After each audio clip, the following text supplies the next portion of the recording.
ہمیں 2 قطاروں میں بانٹ دیا گیا۔ دائیں جانے والوں کے چہروں پر امید کی ایک مان سی لو تھی، بائیں والوں میں کچھ چھریاں شاید خوف سے ابھری تھیں۔ بعد میں پتہ چلا کہ یہ تقسیم کام کے قابل اور ناقابل کا تھا۔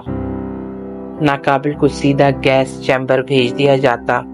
میں نہیں جانتا کہ ڈاکٹر نے میری آنکھ میں کون سا اشارہ پڑھ کر مجھے دائیں ہاتھ کی قطار میں بھیج دیا، مگر شاید یہی پہلی رات میری بقا کا دروازہ تھی۔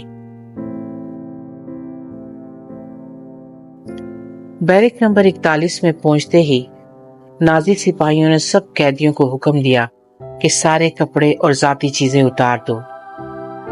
کچھ لوگوں نے جیب سے پیاروں کی تصویر نکالی، کوئی اپنے خاندانی تعویذ اتار لایا۔ اس لمحے محسوس ہوا کہ جیسے انسان اپنی یادیں بھی ساتھ ہی اتار رہا ہو، مگر اصل یادیں دل میں تھیں، اس لیے وہ نہیں چھین سکتی تھیں۔ پہلی رات قیدی لکڑی کی سخت بینچ اور تندور کی راکھ جیسے بستر پر سوئے۔ بھوک اور سردی نے ہڈیوں تک درد پہنچا دیا۔ ایک بوڑھے قیدی نے آہستہ سے کہا، صبح مسکرانا یاد رکھنا، آنسو دشمن کو طاقت دیتے ہیں، ہمیں نہیں۔ اس کی یہ ضد کہ امید کبھی نہیں چھوڑنی میرے دل میں گھر کر گئی۔ کیمپ کے ظالمانہ اصول زبانی پھیلتے تھے، کاغذ پر نہیں۔ فجر سے پہلے رول کال، سیدھی قطار نہ ہونے پر مار پڑنی، 2 منٹ میں پتلا سا سوپ نہ پیا تو راشن کٹ جاتا۔ مسلسل بھوک انسان کو حیوانی سطح تک لے کے آتی تھی۔ چھوٹی نیکیوں کی جھلک پھر بھی ملتی۔ کوئی پھٹی جیب میں لہسن کا ٹکڑا پا لیتا، کوئی خشک روٹی آدھی کر کے ساتھ والے کو دے دیتا۔ بیرک کے باہر مظلوم پر ظلم تھا، اندر ساتھی ایک دوسرے کا سہارا بن جاتے تھے۔ تکلیف خود کسی کو عظیم نہیں بناتی، عظمت تب اگتی ہے جب آدمی اپنی تکلیف کو کوئی معنی دے، مثلاً زندہ رہ کر کوئی مقصد پورا کرنا۔ ہر رات میں خود سے کہتا، آج کا دن گزر گیا، میں زندہ ہوں، مطلب میرا کام ابھی باقی ہے۔ صبح رول کال میں یہی ننھا سا مقصد مجھے سانسیں لینے کی وجہ دیتا۔ جب کسی ساتھی کی امید ٹوٹتی نظر آتی تو میں کہتا، جیتنے کا سب سے سیدھا راستہ زندہ رہنا ہے، اور زندہ رہنے کی شرط ہے امید مت توڑو۔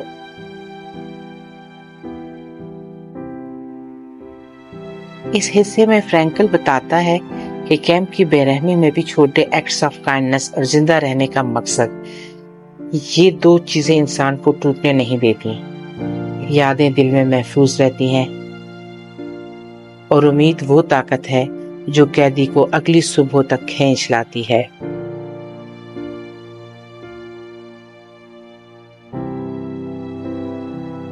جب جنگ ختم ہوئی اور میں ویانا کے کلینک میں دوبارہ سفید کوٹ پہنے بیٹھا تو میرے سامنے آنے والے بیشتر مریض قیدی نہ تھے، مگر وہی خالی پن ان کی آنکھوں میں تھا جو کیمپ میں پہلی رات میں نے دیکھا تھا۔ میں نے اپنے ہی زخموں سے سیکھا ہوا اصول ان پر آزمانا شروع کیا۔ آدمی صرف اس وقت ٹوٹتا ہے جب اسے اپنی تکلیف میں کوئی معنی دکھائی نہ دے۔ میرا پہلا سوال ہوتا، آپ کا ایسا کون سا خواب ہے جو ابھی تک دنیا نے سنانا باقی رکھا ہے؟ شروع میں مریض چونک جاتے، وہ علاج گاہ میں سکون یا دوائی مانگنے آتے تھے، خواب سنانے نہیں۔ مگر جو ہی وہ اپنی ادھوری خواہش، یاد یا ذمہ داری کا ذکر کرتے، ان کے نحیف کندھوں پر ایک اندیکھا سا تناؤ آ جاتا، جیسے کسی نے شمع میں نئی بتی رکھ دی ہو۔ میں نے اس طریقے کو لوگو تھراپی کا نام دیا، یعنی معنی کے ذریعے شفا۔ لوگو تھراپی کا پہلا ستون کہتا ہے کہ انسان کو ہر لمحہ زندگی سے کچھ نہ کچھ مانگنے کے بجائے یہ دیکھنا چاہیے کہ زندگی اسے کیا پکار رہی ہے۔ قیدی بارہا مجھ سے کہتے، ڈاکٹر ہم زندگی سے کچھ نہیں چاہتے، یہ زندہ ہی نہیں رہنے دیتی۔ میں جواب دیتا، یہ زندگی ہے جو اب آپ سے کہانی مانگ رہی ہے۔ اگر آپ نے یہ کہانی نہ سنائی تو یہ باب ادھورا رہ جائے گا۔ کیمپ میں نے یہی کیا، اپنی تحقیق کو ذہن میں بار بار لایا تاکہ دنیا کو دکھا سکوں کہ معنی ہی آخری آسرا ہے۔ مریضوں سے میں کہتا، مرض آپ کے فرائض میں رکاوٹ ہے، مگر فرائض ختم نہیں ہوئے۔ ایک ناول جس نے آپ کی انگلیوں کا انتظار کیا ہے، ایک بچہ جو آپ کی تربیت کا محتاج ہے، ایک دوست جو آپ کی معافی کی راہ تک رہا ہے، یہ سب اس تکلیف کو مقصد دیتے ہیں۔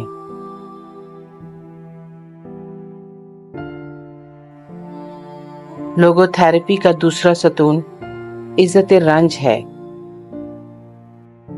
دکھ کو نہیں، دکھ سے بھاگنے کو شرمناک سمجھنا چاہیے۔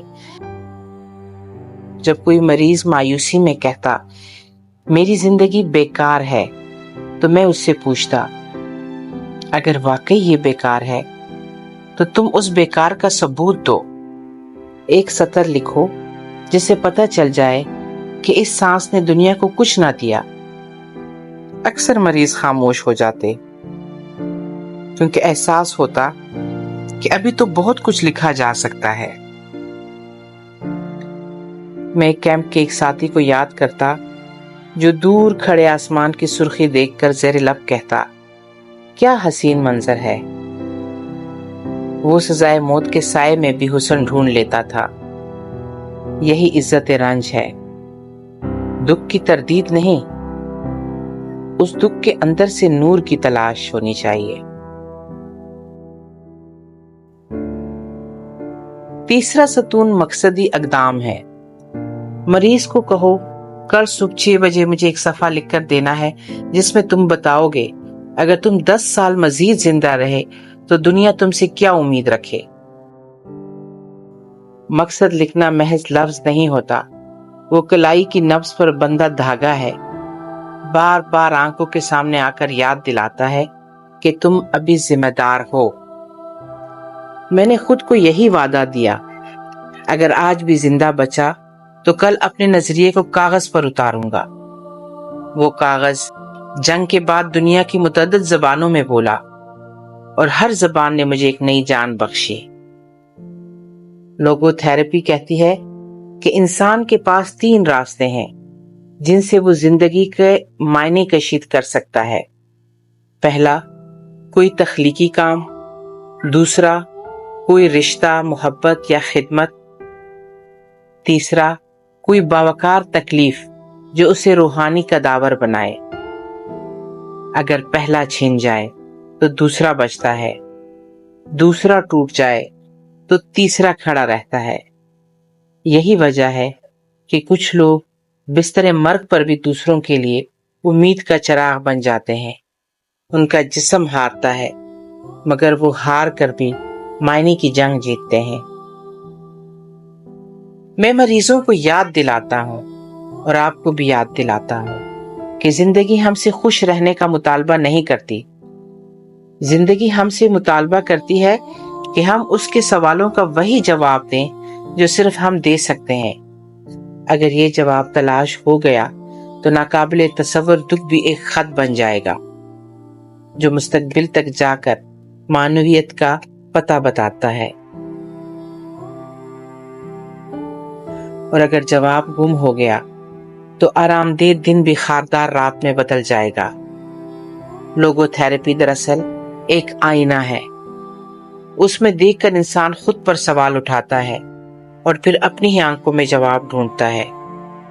جس دن یہ نظر مل جاتی ہے، دکھ کی آگ بجھتی نہیں مگر روشنی میں بدل جاتی ہے، اور روشنی جلے تو راستہ مل جاتا ہے۔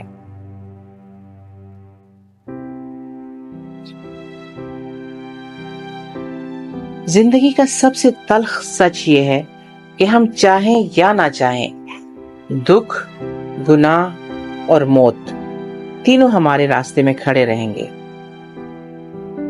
وکٹر فرینکل کتاب کے آخری حصے میں انہی تین سائے کو المناک امید کا نام دیتا ہے۔ وہ کہتا ہے کہ اصل انسان وہ نہیں جو دکھ سے بچ نکلا، بلکہ وہ ہے جو دکھ کے اندر روشنی کی کھڑکی تراش لے۔ اصل انسان وہ نہیں جو کبھی خطا سے نہ لڑا، بلکہ وہ ہے جو خطا کے اعتراف سے آگے نکلے۔ اور اصل انسان وہ نہیں جو موت سے ڈرے، بلکہ وہ ہے جو جانتا ہے کہ محدودیت ہی لمحے کو قیمتی بناتی ہے۔ فرینکل بتاتا ہے کہ خوشی اور غم ایک ہی سکے کے دو رخ ہیں۔ جیسے الٹرا وائلٹ شعاع دکھائی نہیں دیتی مگر موجود ہوتی ہے، اسی طرح غم کی تہ میں امید کی کرن بھی ساتھ ہی چمکتی ہے، بشرط یہ کہ تم اس کی طرف رخ کرو۔ ایک ماں اپنے معذور بیٹے کی دن رات خدمت کرتی تھی۔ کسی نے کہا تمہاری زندگی قربانیوں سے بھری ہے، کیا تم واقعی مسرور ہو؟ وہ مسکرائی اور بولی، میں نے زندگی کو خوشی نہیں، معنی کے پیمانے پر تولا ہے۔ یہ جملہ دکھاتا ہے کہ المناک صورت بھی امید کا پہلو رکھتی ہے اگر انسان معنی کا زاویہ اختیار کر لے۔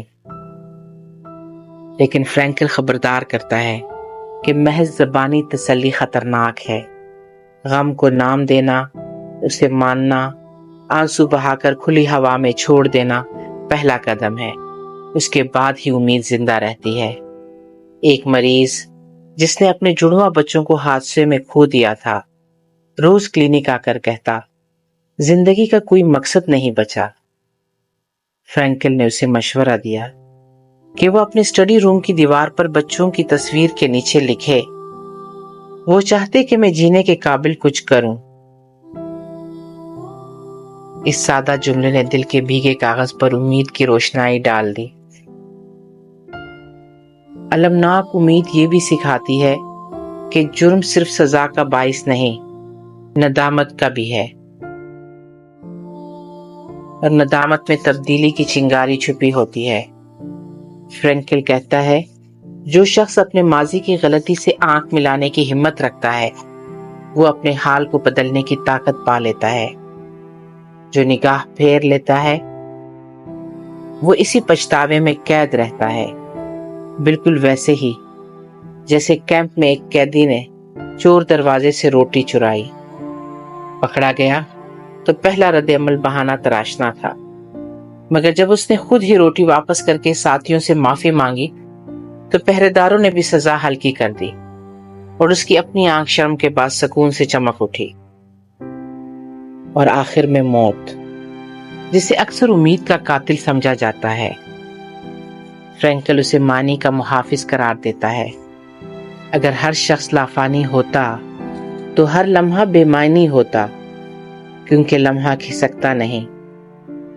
محدود زندگی ہر فیصلے کو قیمتی بنا دیتی ہے۔ فنا کا شعور ہمارے انتخاب کو گہرائی دیتا ہے۔ فرینکل لکھتا ہے کہ المناک امید دراصل زندگی کا عقدہ کھولتی ہے۔ دکھ تمہیں ظرف دیتا ہے، خطا تمہیں درس دیتی ہے، موت تمہیں فیصلے کا جوہر سکھاتی ہے۔ ان تینوں کو رد نہ کرو، انہیں ایک بڑے مقصد سے جوڑ دو، خدمت، تخلیق یا محبت سے، تو تم دیکھو گے کہ گھاؤ بھی جسم کا حصہ رہتے ہوئے شفا کی پہچان بن جاتا ہے۔ کتاب کا آخری پیغام شمع کی لو جیسا مختصر مگر درخشاں ہے۔ انسان سب کچھ کھو بیٹھے تب بھی خود کو معنی دینے کی آزادی کھو نہیں سکتا۔ جو اس آزادی کو پہچان لے گا وہ آزمائش میں پگھلے گا نہیں، ڈھل جائے گا۔ وہ غم میں بجھے گا نہیں، گہرا ہو جائے گا، اور وہ فنا سے ڈرے گا نہیں، لمحے کو قیمتی جان کر جگمگا اٹھے گا۔ یہی المناک امید زندگی سے بڑا تحفہ اور فرینکل کا آخری سبق ہے۔